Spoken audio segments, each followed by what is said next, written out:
नमस्कार, मैं राजनीतिक परिवार में पैदा हुआ।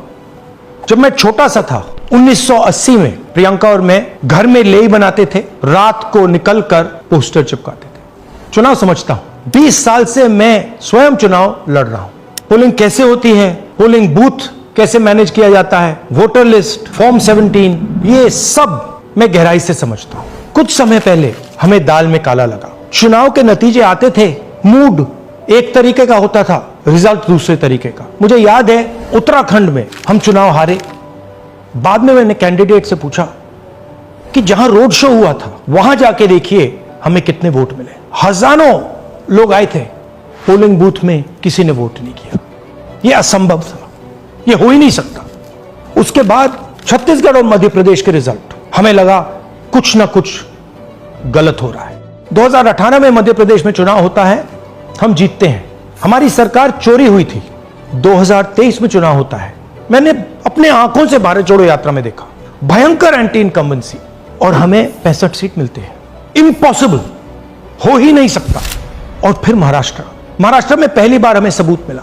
विधानसभा और लोकसभा के बीच में जादू से नए वोटर आते हैं, और जहां भी इन नए वोटर्स ने वोट किया वहां वोट बीजेपी को गया। महाराष्ट्र चुनाव के बाद जब हमें डाउट हुआ, हमारे गठबंधन के सारे नेताओं ने प्रेस कॉन्फ्रेंस किए और हमने इलेक्शन कमीशन से कहा कि आप हमें वोटर लिस्ट दीजिए, वीडियो रिकॉर्डिंग दीजिए। इलेक्शन कमीशन ने मना किया। ना उन्होंने हमें वोटर लिस्ट दी और ना उन्होंने वीडियो रिकॉर्डिंग दी। डाउट हुआ, क्यों नहीं दे रहे, क्या कारण है? तो हमारे दिमाग में सवाल उठा, क्या इलेक्शन कमीशन बीजेपी की मदद कर रहा है? क्या इलेक्शन कमीशन ही इलेक्शन को चोरी करवा रहा है? इसके बाद हमने एक टीम सेटअप की और हमने उन्हें कहा कि आप जाइए, एक कंस्टिट्यूएंसी भी जाके ढूंढिए, सच्चाई ढूंढिए, किस प्रकार से चीटिंग की जा रही है, किस प्रकार से यह काम किया जा रहा है और कौन कौन इस काम को कर रहे हैं। सबसे महत्वपूर्ण बात यह है कि इलेक्शन कमीशन डिजिटल डेटा नहीं देता है, फिजिकल डेटा देता है। मतलब लाखों कागज में वोटर लिस्ट दे देगा, मगर डिजिटल वोटर लिस्ट किसी को कभी नहीं देता। क्यों नहीं देता? कारण क्या है? कारण है कि अगर डिजिटल डेटा मिल जाए तो इलेक्शन कमीशन की सच्चाई पूरे देश को पता लग जाए।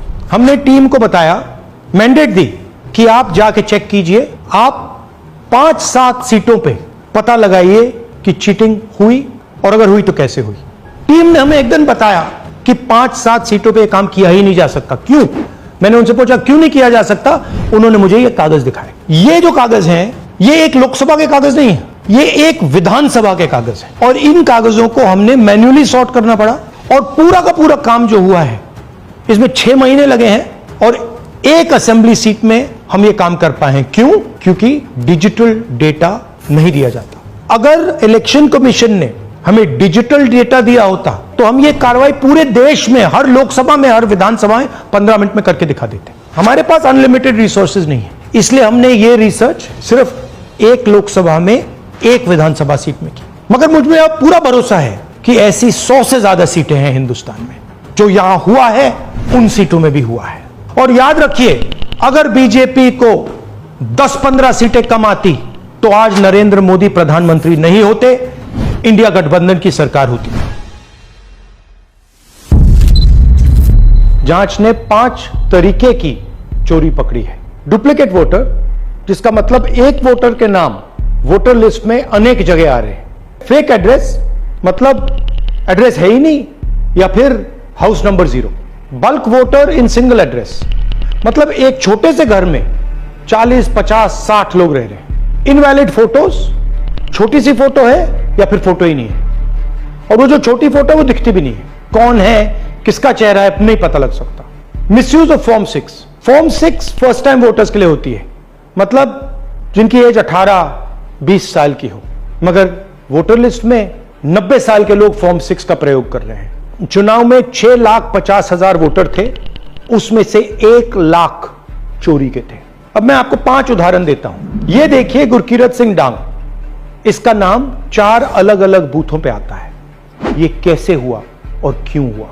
एक और उदाहरण, विशाल सिंह, वाराणसी में वोटर लिस्ट में नाम है और बेंगलोर में 2 बार वोटर लिस्ट में नाम आता है।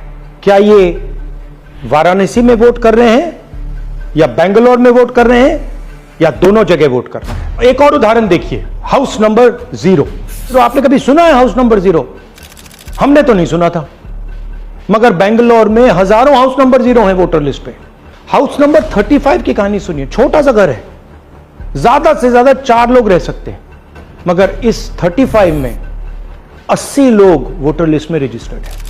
ये ईआरओ ने कैसे अप्रूव किया, क्यों अप्रूव किया, पता लगाना है। अच्छा, अब ये देखिए वोटर लिस्ट, इनकी फोटो देखिए, या फोटो है ही नहीं या फिर छोटी छोटी फोटो है जो दिख नहीं सकती। इन वोटर आईडीज पे वोट दिया गया है। अब मैं आपको बताता हूं शकुन रानी की कहानी। फर्स्ट टाइम वोटर बनी है, 70 साल की आयु है। एक बार फॉर्म 6 का प्रयोग किया और उसके कुछ ही महीने बाद दूसरी बार फॉर्म 6 का प्रयोग होता है। 2 बार इनका नाम वोटर लिस्ट में आता है और फर्स्ट टाइम वोटर की लिस्ट में आता है। ये फर्स्ट टाइम वोटर हो ही नहीं सकती। तो क्या शकुन रानी जी ने वोट किया या किसी और ने शकुन रानी जी के लिए वोट किया? ये ही छुपाने के लिए सीसीटीवी का डेटा हमें नहीं दिया जा रहा है।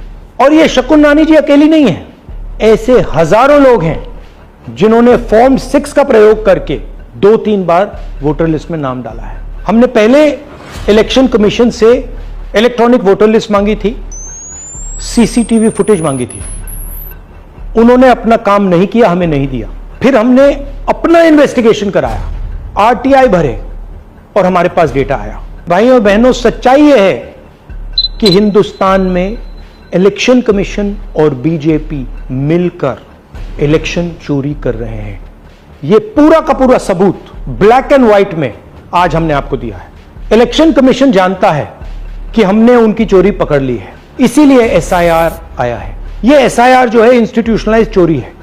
इलेक्शन कमीशन खुलकर बिना डरे बीजेपी के साथ मिलकर चोरी कर रहा है। और ये जो एसआईआर है, इसका लक्ष्य गरीबों का जो हक है, उनका वोट जो है, उनसे चोरी करने का है।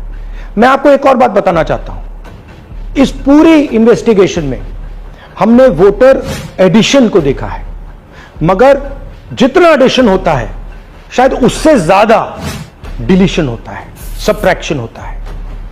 तो ये सिर्फ एक मेन तरीका हमने पकड़ा है, दूसरे तरीके पे हमने इन्वेस्टिगेशन की ही नहीं अभी। मैं इलेक्शन कमीशन और इलेक्शन के ऑफिसर्स को साफ कह रहा हूं, आप जो कर रहे हो गलत कर रहे हो, ये ट्रीजन है, देश के खिलाफ है। ये मत भूलिए, टाइम आएगा हम आपको पकड़ेंगे, बचने वाले नहीं हो। It is critical that we expose voter चोरी।